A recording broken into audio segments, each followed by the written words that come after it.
Ladies and gentlemen, please welcome the panel on Real Estate, a Painful Reset, moderated by Head of Real Estate Investments at Mubadala Investment Company, Michael Campbell.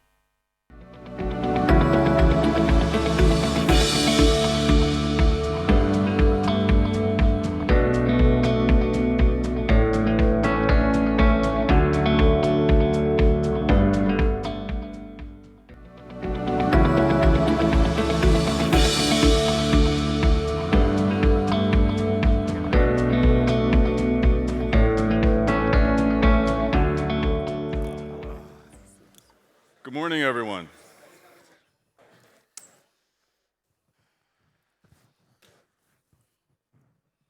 Welcome to the Milken Conference Real Estate Panel.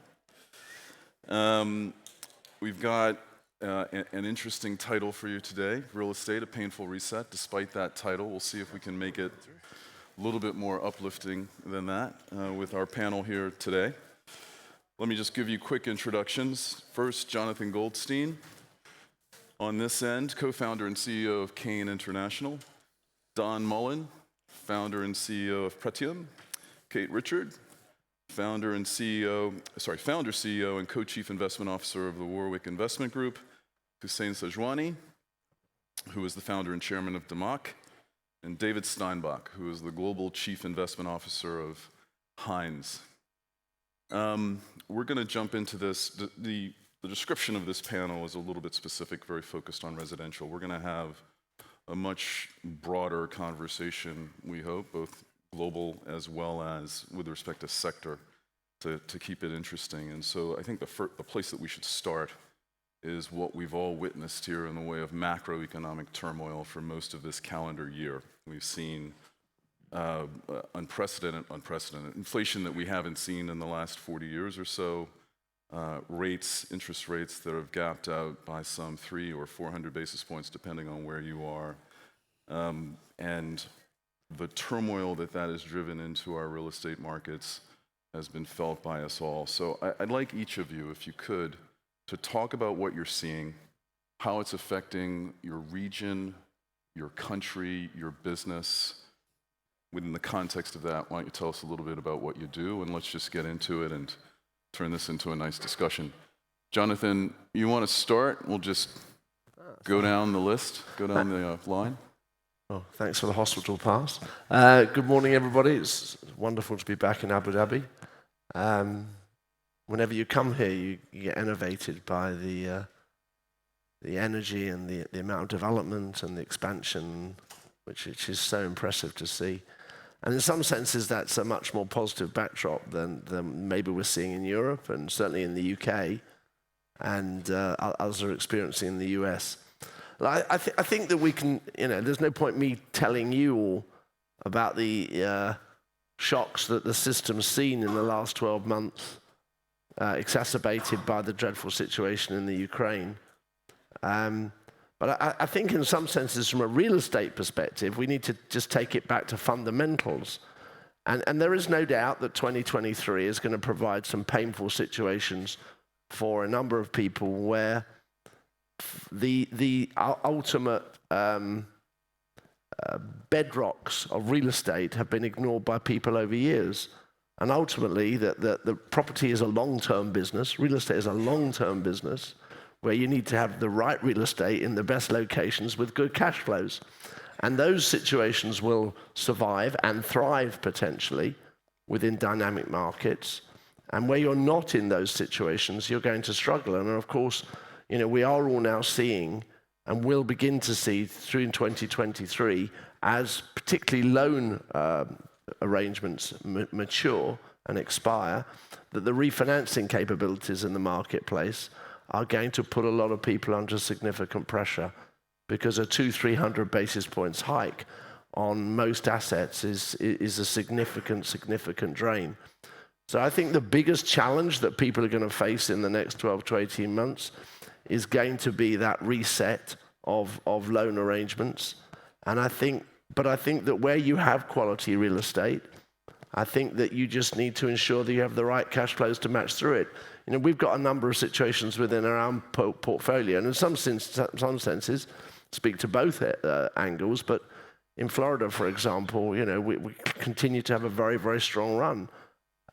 In the UK, if you want me to be a bit more specific about the UK, just very briefly, I mean, the UK has, you know, politically shown itself to be a bit of a comedy show, except just not very funny. You're recovering now, though. It's okay. And we may recover today, but you never know what's happening tomorrow.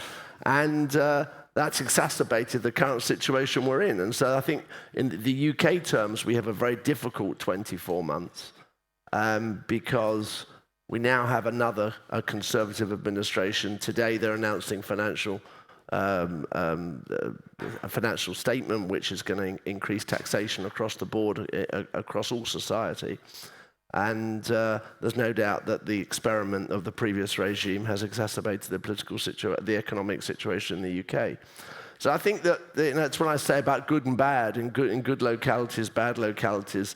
This is not just about real estate, but it's also been about the political leadership that we've seen, which particularly in the UK has exacerbated.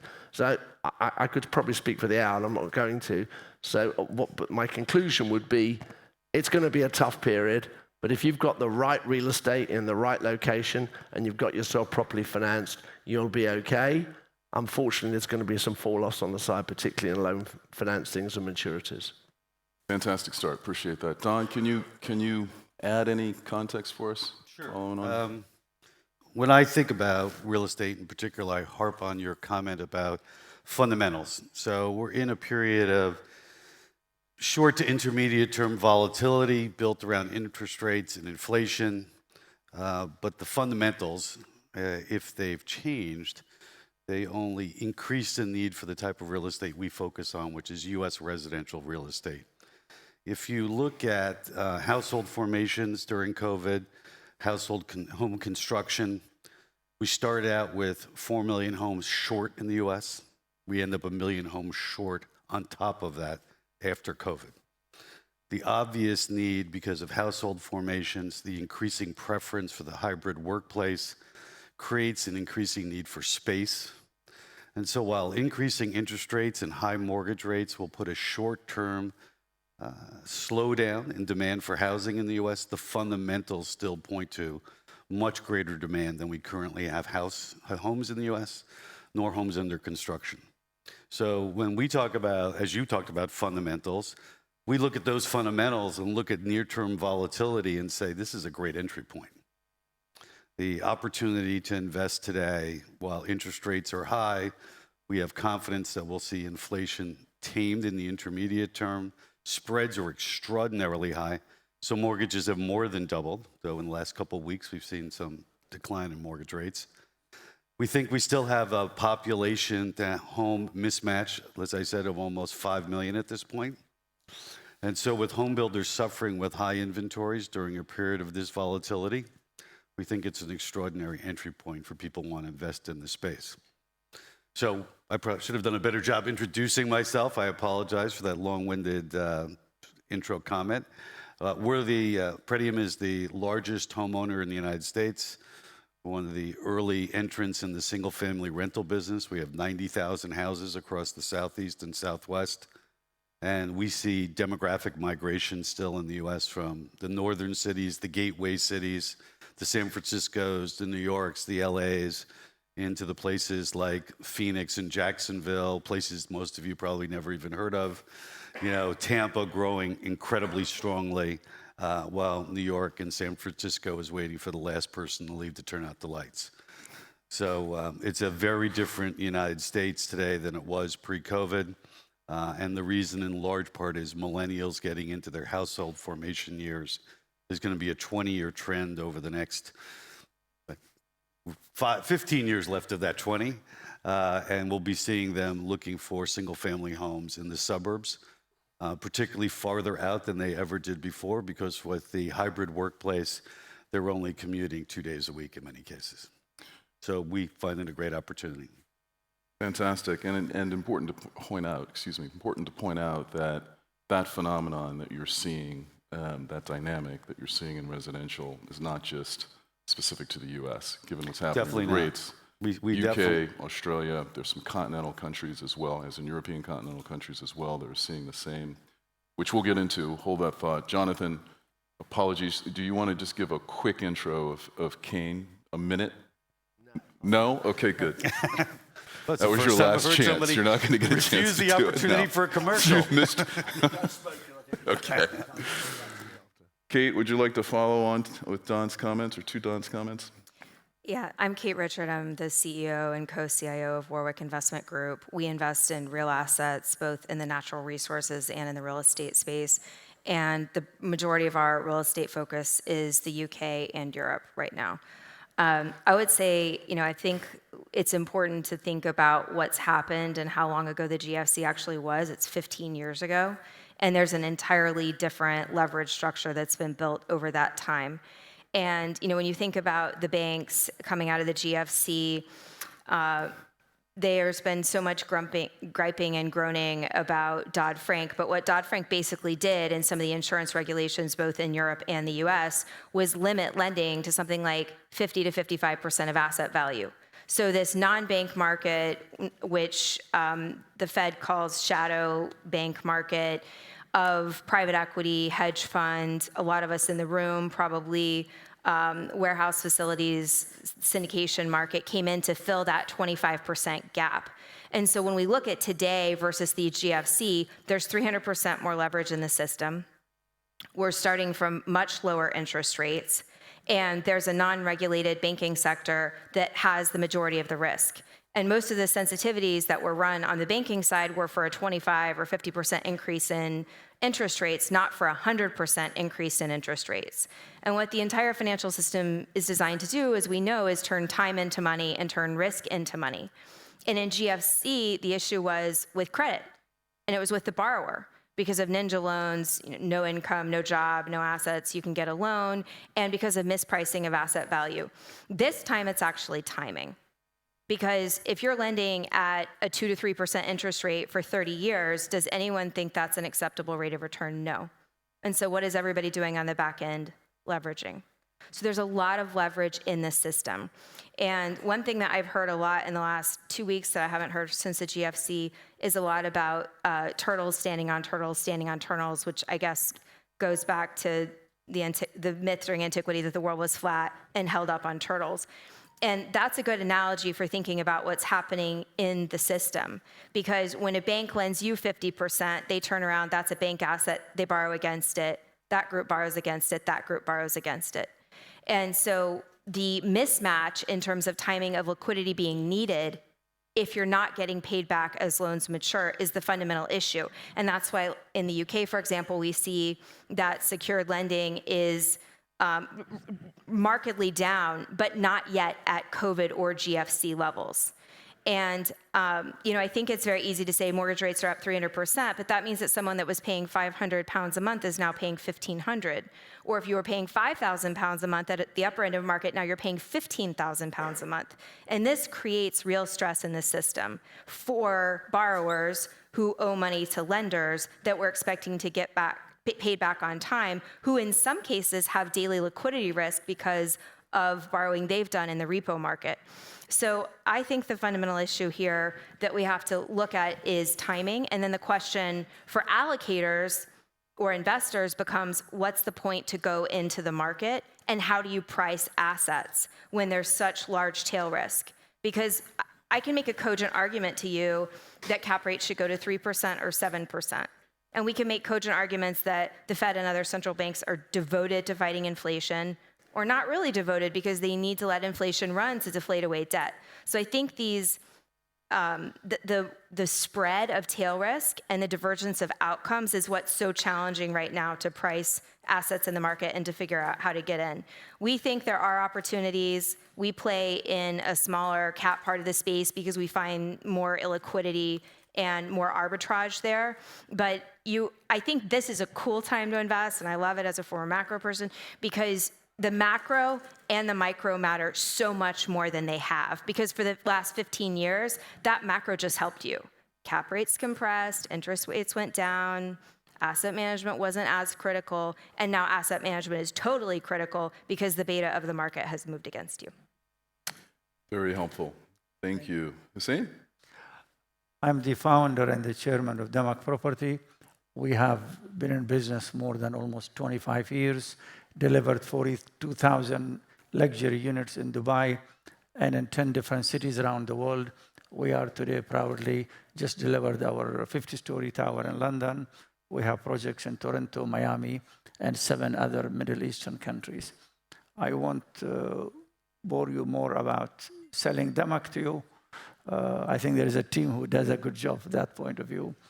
I'm sure a lot of you are interested to know what is happening, particularly in Dubai, with the boom of Dubai, and the property market is doing very well, where around the world things are very bad. You know, I'm a builder, and you build 2-story building or 4-story building, and I've done 4-story, I've done 20-story, I've done 84-story. The foundation is very different for 4-story versus 20 versus 80 or 100. And I think the leadership in UAE have built the foundation for 500-story building.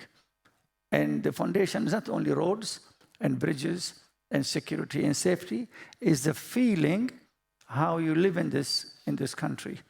People coming from around the world, they don't feel the foreigners. They're moving their kids. I talked to a lot of very wealthy people who in the last 18 months moved from Germany, Switzerland, India, different parts of the world, and the families feel very much home. So I think Dubai's growth is not at the end of it, at the beginning of it. And I'm very careful what I say, because you may think I am biased. I'm trying to tell you everything is rosy. No, property market is cyclical and goes through different things. But when you have a strong foundation building and a turbulence come, you get some cracks, you fix it, you move forward. So the foundation in Dubai is very strong from all the angles, and the leadership has done an amazing job. So I think the growth is the beginning. There is a change in Dubai market today where until pre-corona, I call Dubai pre-COVID and post-COVID.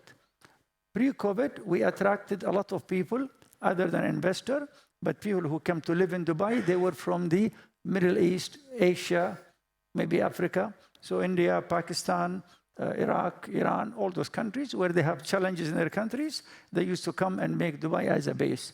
Today, we are attracting the top billionaires of Germany, of Italians, Swiss, UK, of course, Russian lately, top countries of the world, they're billionaires. And I have some of them are friends, and I ask them, you coming to Dubai for the last 7, 8 years.